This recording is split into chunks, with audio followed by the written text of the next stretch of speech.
दोस्तों, आज की इस भागदौड़ की ज़िंदगी में लोग शांति का मतलब भूलते जा रहे हैं और 24 घंटे अपने आप को बिजी कर लिया है हर तरह की टेक्नोलॉजी की स्क्रीन के सामने और लोग अपने इस जीवन के मूल्य को भूलते जा रहे हैं। इसीलिए मैं आज आपके लिए लाया हूँ कुछ ऐसे सबक जो हमें बहते पानी से सीखने को मिलेंगे। तो आइए शुरू करते हैं एक छोटी सी कहानी जो ज़िंदगी का सही मतलब बताएंगी। इसका नाम है सिद्धार्थ। इसको लिखा है हरमन हेसी ने गौतम बुद्ध से प्रेरणा लेकर। और इस समरी में आप एक ऐसे ही तपस्वी के कहानी के बारे में जानेंगे किस तरह सिद्धार्थ को भी आम इंसानों की तरह जिंदगी में बहुत मुश्किलों का सामना करना पड़ा है। कैसे सिद्धार्थ ने अपने पिताजी के मर्जी के खिलाफ जाकर संन्यास लिया, पर संन्यास लेने का रास्ता आसान नहीं था।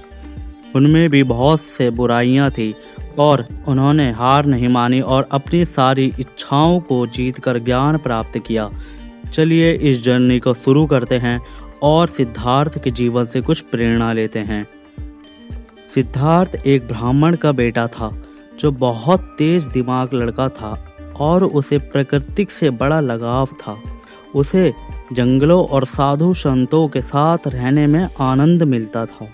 उसका दोस्त गोविंद दोनों मिलकर ध्यान और योग का अभ्यास करते थे। सिद्धार्थ में ज्ञान प्राप्त करने की प्रबल इच्छा थी, जिसके चलते उसके पिताजी ने उसे महान संत और पुजारी के रूप में देखना शुरू कर दिया था। सिद्धार्थ से सबको बहुत लगाव था। हर इंसान को यकीन था वो एक दिन महान संत बनेगा, पर इतने लोगों से लगाव और प्यार मिलने के बावजूद उसे अपने जीवन में कुछ अधूरा सा महसूस होता था। धीरे धीरे सिद्धार्थ सबसे दूर होता चला गया। उसके मन में बहुत से सवाल उठा करते थे। वो बहुत से सवालों में उलझा हुआ सा रहने लगा। उसके प्रश्न होते थे, आत्मा क्या है, कहाँ रहती है, उसका रूप कैसा होगा।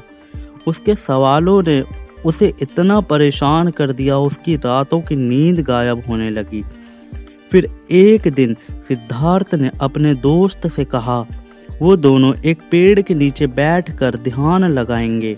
दोनों दोस्त के बहुत देर से ध्यान के बाद सिद्धार्थ के दिमाग में उन तपस्वियों की तस्वीरें घूमने लगी जो दुनियादारी को छोड़कर संन्यास ले लेते हैं। इतनी मुश्किलें सहकर उन्हीं लोगों को मोक्ष की प्राप्ति होती है। कुछ देर बाद सिद्धार्थ उठा। उसने अपना फैसला सुनाते हुए कहा वो एक तपस्वी बनेगा। फिर सिद्धार्थ ने घर जाकर अपने पिताजी को बताया उसे तपस्वी बनना है। यह सुनकर सिद्धार्थ के पिताजी नाराज हुए, पर उनकी जिद के आगे उसके पिताजी ने घुटने टेक दिए। आखिरी बार अपनी माँ से मिलने के बाद सिद्धार्थ ने अपना घर छोड़ दिया और उसके साथ उसका दोस्त गोविंद भी चल दिया। अब कुछ महीनों बाद सिद्धार्थ तपस्वी के साथ कष्ट भरा जीवन जीना सीख चुके थे। वो यह सीख चुके थे दुख हमारे जीवन का अहम हिस्सा है, इसीलिए दुखों से कभी घबराना नहीं चाहिए। पर उसका दोस्त अभी भी उसके साथ ही था। सिद्धार्थ और गोविंद भिक्षा मांगने के दौरान चर्चा करते हुए जा रहे थे। जब सिद्धार्थ ने बताया कि तपस्वियों की संगत के बाद भी उन्हें अभी सच्चा ज्ञान नहीं मिल पाया था। सिद्धार्थ का मानना था उसे अभी मोक्ष की प्राप्ति नहीं हुई और अभी बहुत कुछ सीखना बाकी था। फिर एक दिन उनको सूचना मिली भगवान गौतम बुद्ध के आने की। फिर दोनों ने बुद्ध से मिलने गए। वहाँ बहुत से लोग आए हुए थे। बुद्ध के उपदेश लेने के लिए लोग दूर दूर से आए हुए थे।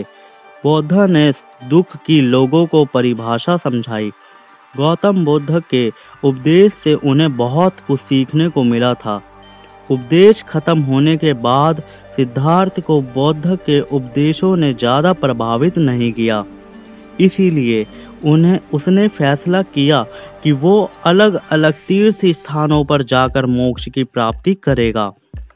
दोनों दोस्त के रास्ते अलग अलग हो गए। सिद्धार्थ अब खुद के अनुभवों से मोक्ष पाना चाहता था।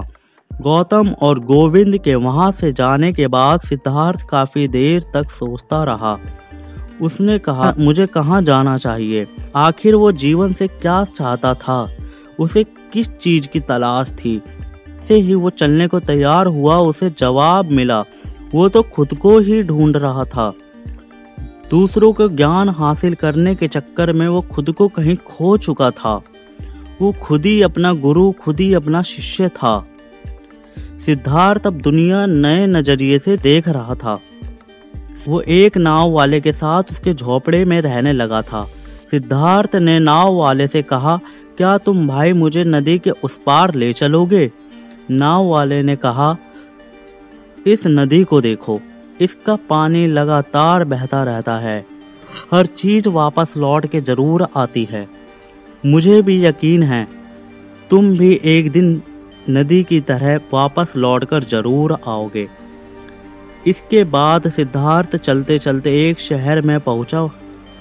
वहां उसे एक लड़की मिली जिसका नाम था कमला। उसने उससे प्रेम के बारे में सीखा और उससे प्रेम हो गया। अब हालांकि उसका जीवन तपस्वियों जैसा नहीं रहा। वो एक अमीर व्यापारी बन गया था और कमला ने उसे प्रेम करना सिखा दिया था। अब सिद्धार्थ ऐशो आराम की जिंदगी जी रहा था। उसे किसी चीज की फिक्र नहीं थी। पर एक रात उसे याद आया कि वो कौन है, उसने किस मकसद से घर छोड़ा था। एक बार फिर सिद्धार्थ ने अपना घर, अपना शहर छोड़कर यात्रा पर निकल पड़ा। उसे कमला ने बहुत ढूंढा, पर उसे पता था सिद्धार्थ का जन्म मोक्ष पाने के लिए हुआ है। सिद्धार्थ फिर उसी जंगल के पास लौटा जहां उसे नाव वाला मिला था। सिद्धार्थ को समझ आया उसने अपना बहुत समय बर्बाद कर दिया। उसका नदी में डूबकर जान देने की इच्छा हुई। जैसे ही उसने आत्महत्या करने के लिए पैर बढ़ाया, उसके अंदर से आवाज आई जिसने उसे आत्महत्या करने से रोक लिया। उसका मन पानी की तरह साफ हो गया था। वो एक शब्द जो उसके अंदर से आया था वो था ओम। उसी समय वो गहरी नींद में चला गया और वो जब जगा उसके सामने एक नई दुनिया थी। सिद्धार्थ लगातार ओम का जाप कर रहा था। जब उसके दुखों का अंत हो चुका था, वो अपने आप को देखकर रोने की बजाय हंस रहा था। उसने नदी को देखा। नदी भी नीचे की ओर बहती जा रही थी और नीचे जाने के बाद वो बट जाती थी, शहर में पानी उपलब्ध कराती थी। पर वो नीचे जाते वक्त उदास नहीं थी। अब 20 साल बाद जब भी सिद्धार्थ को नदी की आवाज सुननी होती, वो नदी के किनारे बैठ जाता और वो नदी से बातें करता। उसने नदी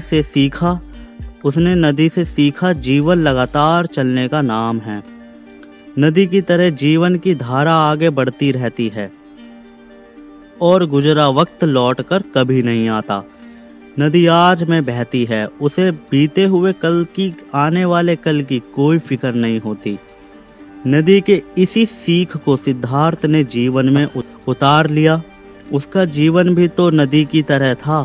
फिर एक दिन उसे समझ में आया कि वो जीवन से चाहता क्या है। उसका लक्ष्य था आत्मा को परमात्मा के साथ एकाकार करना। वो समझ चुका था कि हमारी आत्मा इस ब्रह्मांड की ही अंश है। सिद्धार्थ को आखिरकार मोक्ष मिल ही गया। उसने नदी की तरह अपने अंदर सब कुछ बहने दिया। जीवन भी नदी की तरह आगे बढ़ते रहने का नाम है। नदी कभी नहीं रुकती। कोई दुख, कोई परेशानी उसका रास्ता नहीं रोक सकती। उसकी पहचान यही है कि वो लगातार बहती रहे। सिद्धार्थ यह समझ चुका था कि अपने अनुभवों से ही ज्ञान की प्राप्ति होती है। दोस्तों, हम लोगों का जीवन भी नदी की तरह है।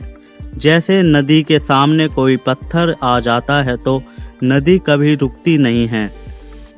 वो उसको चारों ओर से बहते हुए आगे निकल जाती है। नॉलेज एक दूसरे से बांटी जा सकती है, पर ज्ञान एक ऐसी चीज़ है जिसे पाने के लिए हमें खुद ही मेहनत करनी पड़ती है।